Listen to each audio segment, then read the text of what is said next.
మీరు ఇబ్బందుల్లో ఉన్నారు అని చెప్పి మన గౌరవ ముఖ్యమంత్రి చంద్రబాబు నాయుడు గారి దృష్టికి తీసుకెళ్ళగానే ఆయన స్పందించి ఆ రోజు చెనగంజం వచ్చినప్పుడు వారి దృష్టిలోకి మన రైతులు మాట్లాడి చెప్పగానే ఆయన బాధపడ్డారు.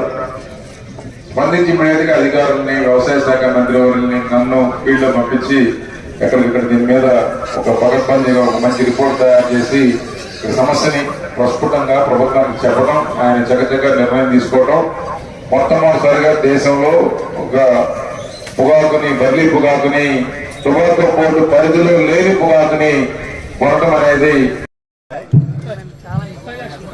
10 లక్షలు 10 లక్షలు 10 లక్షలు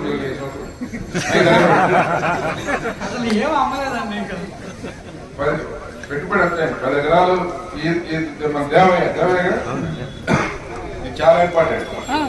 మన దేవయ్య 10 ఎకరాలు బర్లీ పొగాకు వేశాడు, 3 ఎకరాలు మొక్కజొన్న వేశాడు. 10 ఎకరాలు బర్లీ పొగాకి ఆయనకి ఇప్పటి వరకు ఖర్చు ఏది కౌలుతలేదు. 10 లక్షలు ఖర్చు పెట్టాం. ఎన్ని గింటాలు పడింది? 100 గింటాలు ఉంది దగ్గర. ఇప్పుడు ఎన్ని రోజులు అవుతుంది పంట కోసి? 3 నెలల నుంచి కంపెనీలు రాలా. ఎవరు కొంటారనుకుని, ఏ కంపెనీలు కొంటారనుకునేసారు? దీన్ని ఎవరేమన్నారు? సరిగా మైక్ పెట్టు. కంపెనీ పేరు తెలుసు, ఎవరు కొందాం అనుకున్నాం?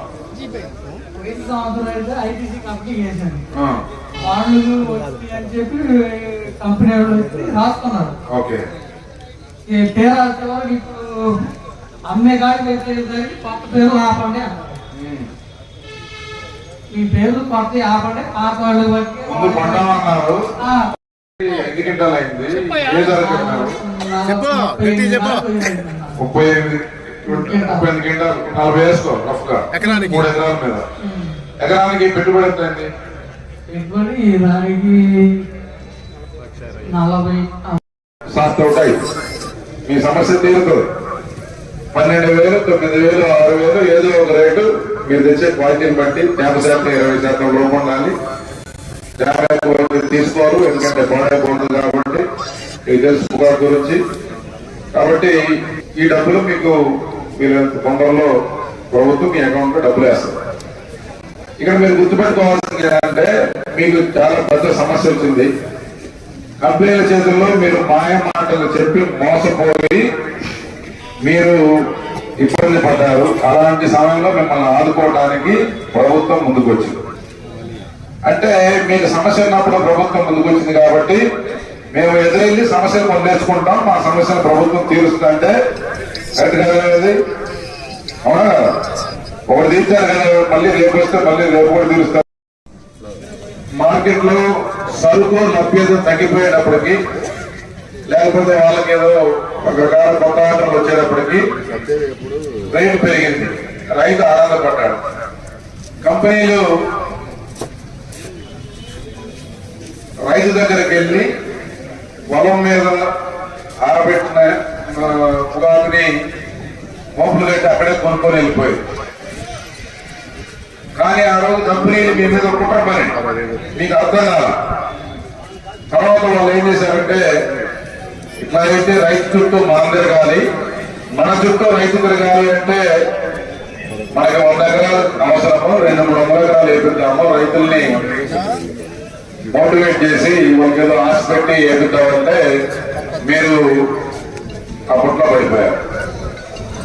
ఈరోజు మీకు తెలుసు, ఎన్నో సంవత్సరాల నుంచి మాట్లాడారు, ఎప్పుడూ సమస్య రాలేదు. కాబట్టి ఈ కంపెనీలు చెబుతూ ఉన్నాయి. కానీ మీకు డౌట్ ఉంది, ఎక్కడ మనసులో వేసేటప్పుడు డౌట్ ఉంది కదా, ఈసారి ఎక్కువ పొగాకు వేస్తున్నారు ఏమైతే ఏంటో అని. కానీ మీ డౌట్ ఉండి ఆగేటప్పటికి మళ్ళీ వచ్చి ఏం కాదు, అక్కడ కొత్త వస్తుంది, ఇక్కడ కొత్త వస్తుంది, ఆ దేశంలో పోయింది పంట, ఈ దేశంలో పోయిందని చెప్పి రైతు రెచ్చగొట్టి పంట వేపించి పంట చేతికొచ్చడానికి మనకి 100 కేజీలు అవసరమైతే 250 కేజీలు పంట పండించారు మన వాళ్ళు. పండించేటప్పటికి వాడు 22,000 కొన్న పొగాకుని 4,000కి ఇస్తావా, 5,000కి ఇస్తావా అని మొదలు పెట్టాడు బేరం. రైతు నిర్యారిపోయాడు. చాలా ఇబ్బంది వచ్చింది. ఎవరు ఎందుకు కొనేది ఆ నలుగురే, ఇంకో 10 మంది ఎవరైనా చిన్న చిన్న వాళ్ళు ఉన్నా ఆ నలుగురు కోసం కొనాలి అంతే. సరుకు నీ దగ్గర ఎక్కువ ఉంది అవసరానికి మించి, కానీ ఆ నలుగురికి ఇది ఒక అవకాశంగా తీసుకొని రేటు తగ్గించారు. అసలు కొనమన్నారు, ఫస్ట్ మాకు అవసరం లేదన్నారు, మా ఆర్డర్ క్యాన్సిల్ ఏమి అన్నారు. ఇట్లా మానసికంగా రైతుని కృంగదీశారు. కానీ ఈ రైతు బాగుంటేనే వచ్చే సంవత్సరం పొగాకు వేయగలుగుతాడు, ఆ పై సంవత్సరం వేయగలుగుతాడు. నష్టం వచ్చినా లాభం వచ్చినా పొగాకు పండిస్తేనే వాళ్ళకి వ్యాపారం ఉంటుంది. రైతు పండిపోతే వాళ్ళు వ్యాపారం చేయలేరనే చిన్న విషయాన్ని మర్చిపోయారు. పెట్టడం జరిగింది. ఇప్పుడు ప్రెసెంట్ 3 గ్రేడ్స్ నడుస్తున్నాయి కాబట్టి ఫార్మర్స్ అందరూ కూడా నేను రిక్వెస్ట్ చేసేది ఏంటి అంటే, అంతకు ముందంటే మనం ఎక్కడికి వెళ్తామో ఏ సెంటర్కి వెళ్తామో అనేది కొంచెం కన్ఫ్యూజన్ ఉంది. ఇప్పుడు మార్టూరు రైతులందరికీ కూడా మార్టూరు మండలంలో మీకు దగ్గరలో ఉన్న యార్డ్లోనే మేము కొనుగోలు సెంటర్ ఓపెన్ చేసాం కాబట్టి ఇక్కడ ఉన్నది 700 మంది రైతులే కాబట్టి యాజ్ పర్ షెడ్యూల్ మీరు అందరూ కనుక ఫాలో అయితే చాలా స్మూత్ గా మనకి ప్రొక్యూర్మెంట్ జరుగుతుందండి. అంతకుముందు వేరే మండలం వెళ్లాల్సి వచ్చింది కాబట్టి మా నేమ్ ఎప్పుడు వస్తుందా అని టెన్షన్ ఉండేది. ఇప్పుడు మన ఫార్మర్స్ వరకే మనకి ఇక్కడ సెంటర్ పెట్టారు కాబట్టి ఇందులో కూడా మళ్ళీ మా పేరు ముందు రావాలి అనేది కొంచెం అది తీసేసుకొని ఈ మన మండలము మన ఫార్మర్సే ఒకళ్ళు ముందు వెనక అయినా కూడా అది మీరు ఫ్లో అర్థం చేసుకొని కనుక మీరు సహకరిస్తే ఇక్కడ సెంటర్ సక్సెస్ఫుల్ గా జరుగుతుంది.